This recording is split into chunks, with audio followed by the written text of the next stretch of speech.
ಕಾಂಗ್ರೆಸ್ ಸರ್ಕಾರ ಬಂದ ಮೇಲೆ ರಾಜ್ಯದಲ್ಲಿ ಸಂಪೂರ್ಣವಾಗಿ ಕಾನೂನು ಸುವ್ಯವಸ್ಥೆ ಹದಗೆಟ್ಟು ಹೋಗಿದೆ ಎಂದು ಮಾಜಿ ಸಚಿವರು ಆರ್ ಅಶೋಕ್ ದೂರಿದರು. ಕ್ರೈಮ್ ಆಗಿದೆ, ಉಡ್ತಾ ಕರ್ನಾಟಕ ಆಗಿದೆ. ಎಲ್ಲ ಕಡೆ ನೋಡಿ, ಮೊನ್ನೆ ಚನ್ನಗಿರಿಯಲ್ಲಿ ಆ ಪೊಲೀಸ್ ಸ್ಟೇಷನ್ಗೆ ನುಗ್ಗಿ ಆ ಮುಸ್ಲಿಂ ಗಲಾಟೆ ಮಾಡೋರು ನುಗ್ಗಿ ಪೊಲೀಸ್ ಸ್ಟೇಷನ್ ನ ಧ್ವಂಸ ಮಾಡಾಕ್ತಾರೆ, ಪೊಲೀಸ್ ಕಾರ್ಗಳನ್ನೆಲ್ಲ ಹೊಡೆದಾಕ್ತಾರೆ. ನಿಮ್ ಯೋಗ್ಯತೆಗೆ ಕ್ರಮ ತೆಗೆದುಕೊಳ್ಳೋಕೆ ಯೋಗ್ಯತೆ ಇದ್ರೆ ಸರ್ಕಾರ ನೀವು. ಉಡುಪಿಯಲ್ಲಿ ಗಲಾಟೆ ಆಗ್ತದೆ, ಗಂಬಿ ಮುಸ್ಲಿಮರು ಕಿತ್ತಾಡ್ತಾರೆ, ನಿಮ್ ಸರ್ಕಾರ ಏನು ಮಾಡಲ್ಲ. ಆರ್ ನಗರದಲ್ಲಿ ಒಂದು ಪೊಲೀಸ್ ಸ್ಟೇಷನ್ ನುಗ್ಗಿ ಒಬ್ಬ ಮಹಿಳಾ ಸಬ್ ಇನ್ಸ್ಪೆಕ್ಟರ್ 3 ಜನ ಮುಸ್ಲಿಂ ಮಹಿಳೆಯರು ನುಗ್ಗಿ ಪೊಲೀಸ್ ಸ್ಟೇಷನ್ ಎಗ್ಗ ಮುಗ್ಗ ಹೊಡೆದ ಹಾಕ್ತಾರೆ. ಅಲ್ಲೇ ನೀವ್ ಏನು ಮಾಡಲ್ಲ. ಕೇಳಿದ್ರೆ ನಮ್ ಬ್ರದರ್ಸ್ ಅಂತಾರೆ ಡಿ.ಕೆ. ಶಿವಕುಮಾರ್ ಅವರು. ಕೇಳಿದ್ರೆ ನಮ್ ಬ್ರದರ್ಸ್. ಸರ್ಕಾರದ ವಿರುದ್ಧ ಬಿಜೆಪಿ ಪಕ್ಷ ಇಂದು ಫ್ರೀಡಂ ಪಾರ್ಕ್ನಲ್ಲಿ ಪ್ರತಿಭಟನೆಯನ್ನು ಹಮ್ಮಿಕೊಳ್ಳಲಾಗಿತ್ತು. ಇದೇ ಸಂದರ್ಭದಲ್ಲಿ ಮಾತನಾಡಿದ ಅವರು, ರಾಜ್ಯದೆಲ್ಲೆಡೆ ಅರಾಜಕತೆ ತಾಂಡವವಾಡುತ್ತಿದೆ.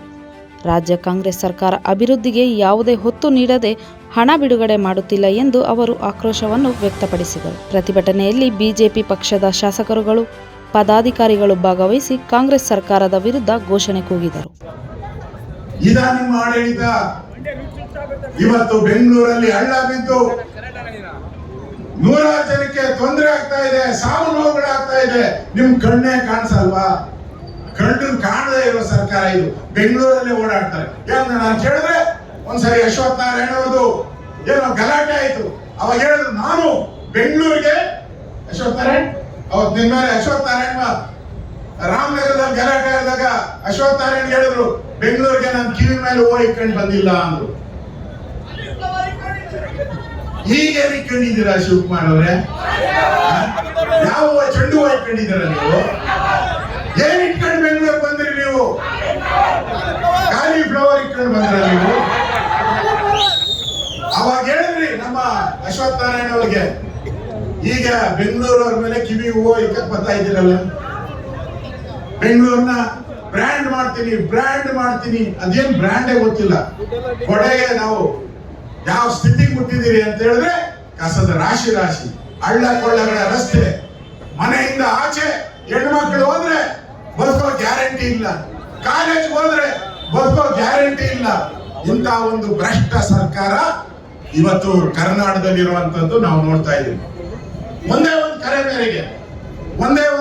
ಮೇರೆಗೆ ಇವತ್ತು ಸಾವಿರಾರು ಜನ ಇವತ್ತು ಬಿಜೆಪಿ ಕಾರ್ಯಕರ್ತರು ಈ ಭ್ರಷ್ಟ ಸರ್ಕಾರ ಇರಬಾರ್ದು, ಬೆಂಗಳೂರಿಗೆ ದ್ರೋಹ ಮಾಡದಂತ ಸರ್ಕಾರ, ಬ್ರ್ಯಾಂಡ್ ಬೆಂಗಳೂರು ಹೆಸರಲ್ಲಿ ಲೂಟಿ ಮಾಡ್ತಾ ಇರೋ ಸರ್ಕಾರ, ಬ್ರ್ಯಾಂಡ್ ಬೆಂಗಳೂರು ಹೆಸರು ಹೇಳ್ಕೊಂಡು ಹಣವನ್ನು ವಸೂಲಿ ಮಾಡ್ತಾ ಇದ್ದಾರೆ. ಕಾಂಗ್ರೆಸ್ ಟ್ಯಾಕ್ಸ್ ಅನ್ನ ಮಾಡಿದ್ದಾರೆ. ಈಗ ಕಾಂಗ್ರೆಸ್ ಟ್ಯಾಕ್ಸ್, ಯಾರೇ ಬಿಲ್ಡಿಂಗ್ ಕಟ್ಟಿದ್ರು ಕಾಂಗ್ರೆಸ್ ಟ್ಯಾಕ್ಸ್ ಕೊಡಬೇಕು, ಈ ಪರಿಸ್ಥಿತಿಗೆ ಇವತ್ತು ಸರ್ಕಾರ ಇರ್ತಾ ಇರೋದು ನಾವು ನೋಡ್ತಾ ಇದ್ದೀವಿ.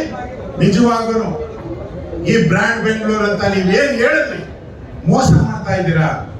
ಮೋಸ ಮಾಡಿ ಓಟ್ಗೋಸ್ಕರ, ಪಾರ್ಲಿಮೆಂಟ್ ಅಲ್ಲಿ ಓಟ್ ತಗೊಳ್ಳೋಗೋಸ್ಕರ ಈ ಬ್ರ್ಯಾಂಡ್ ಬೆಂಗಳೂರನ್ನ ಬಿಟ್ರಿ. ಈಗ ಬ್ಯಾಡ್ ಬೆಂಗಳೂರು ಆಗೋಯ್ತು. ವರದಿ ಚಿರಂಜೀವಿ ಸುಪ್ರೀತ್. ಮೆಂಡು ನ್ಯೂಸ್ ನೆಟ್ವರ್ಕ್, ಸತ್ಯದ ಕನ್ನಡಿ.